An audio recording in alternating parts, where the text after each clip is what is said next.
If you clicked on this video, then you're probably in the same position I was a couple of years ago. But if you're between the ages of 12 and 18 and want to maximize your strength, your endurance, and get the most out of your game's potential, then I'm going to share with you some of the biggest tips I wish that I knew about when I started.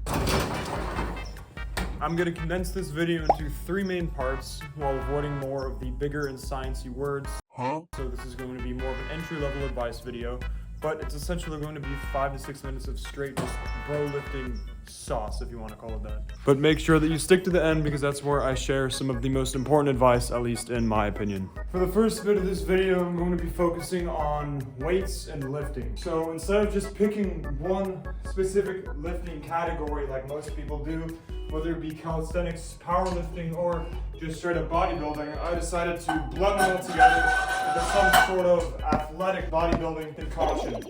So that way I can stay as athletic as possible while also staying as strong as possible.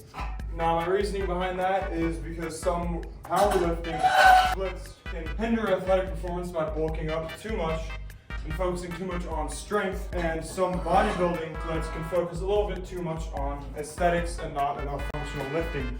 Where if you incorporate all these together, you can make sure that you're still performing at your best for movement-based sports like basketball and soccer. So for the more nitty-gritty side, What? I would say filter in 1 or 2 days for powerlifting and do dynamic days for the other days to focus more on high reps and hypertrophy work, and then of course filter in your plyometrics and calisthenics for athletic performance, and your tendon work / isometrics to make sure you are prevented from injuries, which I'm going to talk about a little bit more in the next segment. Now moving on from weightlifting, probably one of the most dreaded parts of getting in shape is cardio or endurance training. Now I know that there's a lot of speculation and a lot of cardio kills your gains, cardio is going to kill your test levels. Trust me, dude, you're gonna be fine. Now, some of the most basic benefits of cardio are improved mental health, chronic disease prevention, and just overall weight management, and the list goes on, but as I said, this is an introductory level video. What I suggest you do is you begin to incorporate several different kinds of cardio into your routine, and if you're new to it, start with walking and advanced running, and if you can, experiment with adding in an exercise bike or an elliptical. Stair steppers are great if you have access to those pieces of equipment, but if not, that's totally fine. Any cardio is better than no cardio.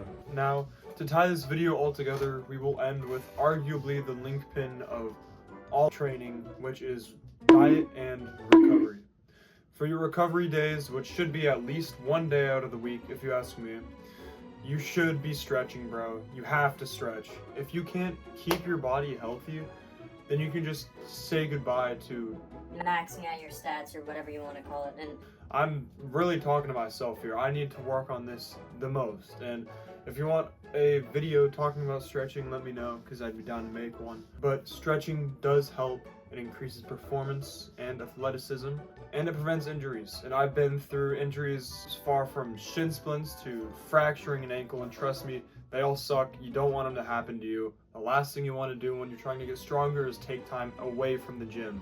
Now, as far as dieting goes, my main suggestions are stay away from processed foods, stay away from eating high-calorie junk food that Isn't gonna really give you any protein, but it's just loaded with saturated fats. And if you do want to drop weight, which I don't suggest aggressive cutting or really any type of advanced cutting in your teen years because it can make it more difficult for you to grow or just maximize your gains altogether, which is something that you probably don't want to do because this is when your testosterone's the highest and when your growth hormone's the highest. But you're probably going to ignore me and try to cut anyway because, well, I did. And if you do that, I would suggest not doing aggressive, but trying to go in about a 300 to 500 calorie deficit. Still hit your protein, which is 1 to 2 grams per pound of body weight, and make sure you get your carbs in if you still do your cardio, because you don't want to burn protein or muscle as your main source of energy because, well, I think that's pretty obvious. Now, for my advice and what I think you should do is just work on a maintenance, or if you want to build more muscle, or if you're kind of skinnier like I was, eat in a slight caloric surplus. So how you're going to calculate this is you're going to go to calculator.net, put in whatever stats it's going to ask you for. I'll have the process on the screen or whatever, and basically what that's going to tell you is how many calories you burn in a day based off of your estimated activity level, and then how much you need to eat if you're going to bulk, how much you need to eat if you're going to cut, I think. But at the end of the day, when it comes to dieting, be a kid with it. Make sure you have a little bit of fun too. It's important to work hard, but Also play hard. When you're on your off days, it's okay to have some cheat days, some cheat meals. I try to limit myself to 1 to 2 cheat days a week because I try to do a lot of cardio, so I feel like it's okay for you to have some more higher calorie days as long as you're getting that cardio in. So to conclude, if you follow these steps, stay consistent, and keep pushing harder, then you're almost guaranteed to see a result. And if you're an athlete and you're watching this and you follow your training plan that's somewhat along with this, you'll see similar results to what I saw. And at least from my experience, I know that a lot of athletes don't spend as much time in the weight room as, a lifter would or a bodybuilder. So if you incorporate a bodybuilding, kind of athletic bodybuilding type training style into your sports regimen, well, you're gonna be one of the most athletic players on your team if you keep up the cardio and keep up the weightlifting. So with that being said, take care, my friend.